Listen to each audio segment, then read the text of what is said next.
بسم اللہ الرحمن الرحیم الحمد للہ رب العالمین والعاقبۃ للمتقین والصلاة والسلام على سید الانبیاء محمد وعلى آلہ وصحبہ اجمعین اما بعد فقد قال سبحانہ وتعالى في القرآن الكریم اعوذ باللہ من الشیطان الرجیم بسم اللہ الرحمن الرحیم ان اللہ یأمر بالعدل والإحسان وإیتاء ذی القربى وینہی عن الفحشاء والمنکر والبغی یعظکم لعلکم تذکرون صدق اللہ العظیم۔ سامعین محترم، عزیز بزرگوں اور دوستو، میری آج کی تقریر کا موضوع ہے دین اسلام کا جامع اور معنی تصور۔ دین کا جامع تصور۔ تو میں آپ کو یہ بتا دوں کہ میں نے قرآن کریم کی سورۃ النحل کی جو آیت کریمہ تلاوت کی ہے، اس پوری آیت کریمہ کے اندر اللہ رب العزت نے دین اسلام کا انتہائی جامع تصور بیان کیا ہے۔ علماء نے اپنی کتابوں میں یہ لکھا ہے کہ اگر کسی غیر مسلم کو اسلام کا مفہوم آپ کو بتانا ہے کہ بھائی آپ اسلام کو سمجھائیے، تو آپ کیسے سمجھائیں گے؟ مختصر سے وقت میں اور مختصر کلام میں، مختصر گفتگو کے اندر۔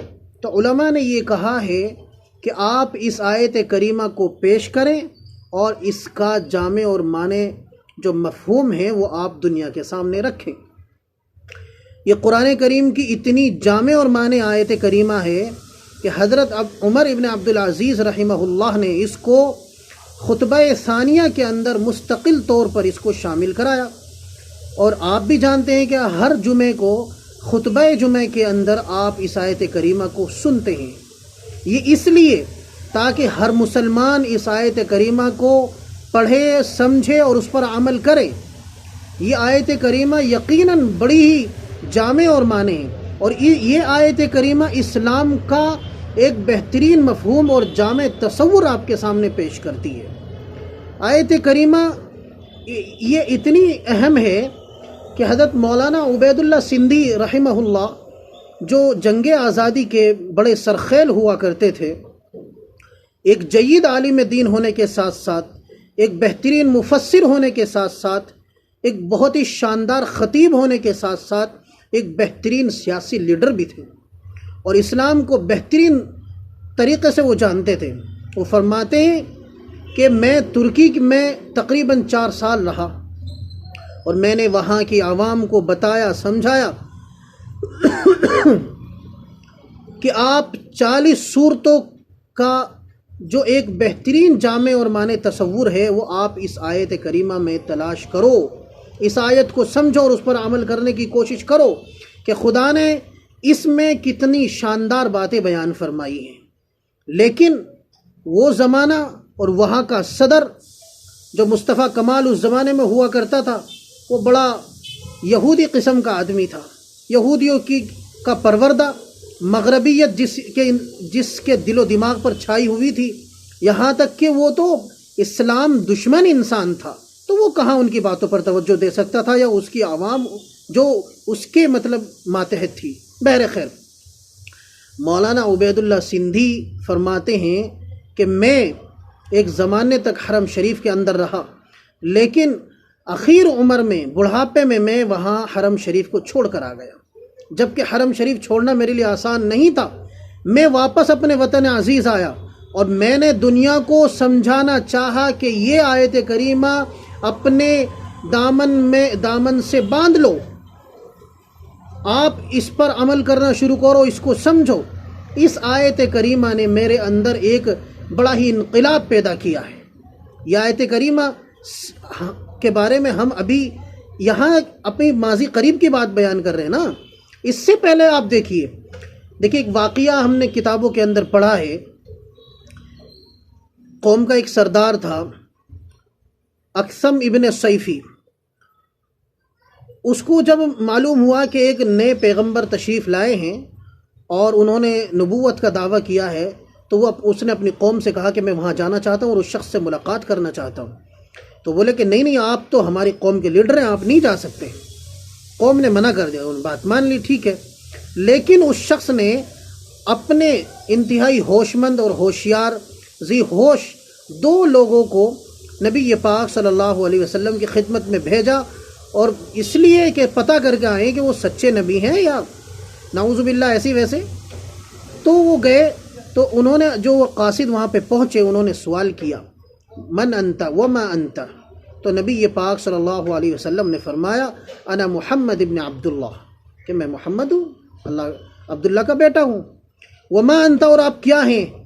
کہ میں انا رسول اللہ، انا رسول اللہ، کہ میں اللہ کا پیغمبر ہوں۔ بس اتنی بات پہ اکتفا کی، حالانکہ وہ لوگ بہت سا نسب پوچھنا چاہتے تھے، لیکن آپ نے زیادہ توجہ نہیں دی۔ نبی پاک صلی اللہ علیہ وسلم نے سے انہوں نے یہ درخواست کی کہ آپ کچھ ہمیں ایسا سنائیں یا بتائیں کہ جس کو لے کر ہم وہاں جائیں۔ تو اللہ کے نبی علیہ الصلاۃ والسلام نے سورۃ النحل کی یہ آیت کریمہ ان کے سامنے پیش کی، ان اللہ یأمر بالعدل والاحسان، اخیر تک۔ انہوں نے کہا یا رسول اللہ آپ اس کو اور مزید ہمیں پڑھ کر سنائیں تاکہ ہم اس کو یاد کر لیں اور تاکہ ہم اس کو وہاں بجا کر سنا دیں۔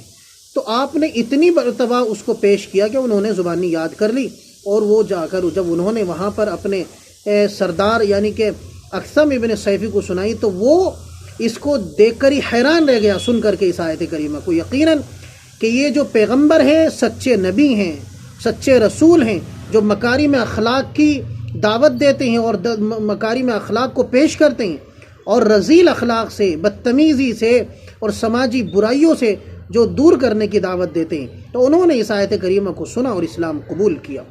اور حضرت عثمان ابن مظعون رضی اللہ عنہ فرماتے ہیں کہ میں شروع میں ایسے ہی مسلمان ہو گیا تھا، لیکن میرے دل و دماغ میں اسلام راسخ نہیں ہو پایا تھا۔ تو میں نے کیا کیا، میں ایک دن نبی پاک صلی اللہ علیہ وسلم کی خدمت میں حاضر تھا، تو اس وقت نبی پاک صلی اللہ علیہ وسلم کی کے اوپر وحی کی جو آثار ہوتے تھے وحی کے، وہ شروع ہوئے، اور اتنے میں آپ صلی اللہ علیہ وسلم پر جبریل امین آئے۔ آپ نے بتایا کہ میرے پاس اللہ کا فرستادہ آیا ہوا تھا اور انہوں نے مجھے یہ آیت کریمہ سنائی ہے۔ جب اللہ کے نبی علیہ السلام نے مجھے یہ آیت کریمہ سنائی تو میرے دل میں اسلام انتہائی راسخ ہو گیا، جم گیا۔ تو یہ قرآن کریم کی ایک بہت ہی جامع اور مانع آیت کریمہ ہے جس میں اسلام کا بہترین تصور پیش کیا جاتا ہے۔ میں اس مختصر سے وقت کے اندر اس کی کیا تفسیر کروں گا، اس کی مختصر سی یہ ہے، ان اللہ یأمر بالعدل والاحسان، 3 چیزیں اوامر میں سے ہے اور 3 چیزیں نواہی میں سے، وینہی عن الفحشاء والمنکر والبغی۔ عدل کا مطلب یہ ہے کہ اللہ عدل کا حکم دیتے ہیں، انصاف کا۔ انصاف سب سے پہلی چیز یہ ہے کہ اللہ کے ساتھ انصاف کیا جائے۔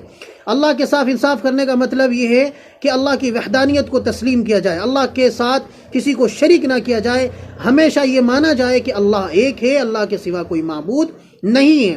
اور اسی لیے کہا جاتا ہے کہ شرک نہ کیا جائے، شرک کرنا کیونکہ ظلم ہے، شرک کرنا ظلم، ان الشرک لظلم عظیم۔ تو انصاف کی بات یہی ہے کہ اللہ کے ساتھ انصاف کیا جائے، یعنی کہ اللہ کو ایک مانا جائے، اللہ کی وحدانیت کا اقرار کیا جائے، اور ظلم یہی ہے کہ شرک کیا جائے۔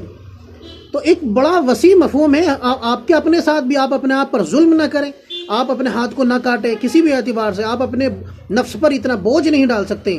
جیسا ایک دفعہ نبی پاک صلی اللہ علیہ وسلم نے دیکھا کہ حضرت زینب نے رسیاں باندھ رکھی ہے، تو معلوم ہے کیوں باندھ رکھی ہے کہ جب وہ تھک جاتی ہے عبادت کرتے کرتے تو وہ اپنے آپ کو اس میں باندھ لیتی ہے اور پھر سے عبادت کرنی شروع کر دیتی ہیں تاکہ نیند نہ آئے۔ اللہ کے نبی علیہ السلام نے منع فرمایا، نہیں آپ ایسا نہیں کر سکتے، ان لنفسک علیک حق وان علیک لحق وان للہ حق، یعنی کہ ہر چیز کا اپنا اپنا حق ہے، اس کو حق دو۔ تو یہ ایک بہت لمبی تفسیر ہے، میں اس مختصر سے وقت میں کیا بیان کروں۔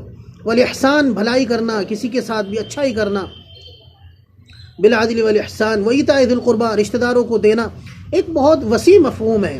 اور اسی طرح سے وینہی عن الفحشاء، برے کاموں سے۔ فحشاء کا مطلب ہوتا ہے کہ آپ ایسے تمام کام سے رک جائیں جو آپ علانیہ طور پر کرتے ہیں، والمنکر، جو بھی بری چیز ہے آپ اس سے رک جائیں، والبغی، اور ظلم کرنے سے آپ رک جائیں۔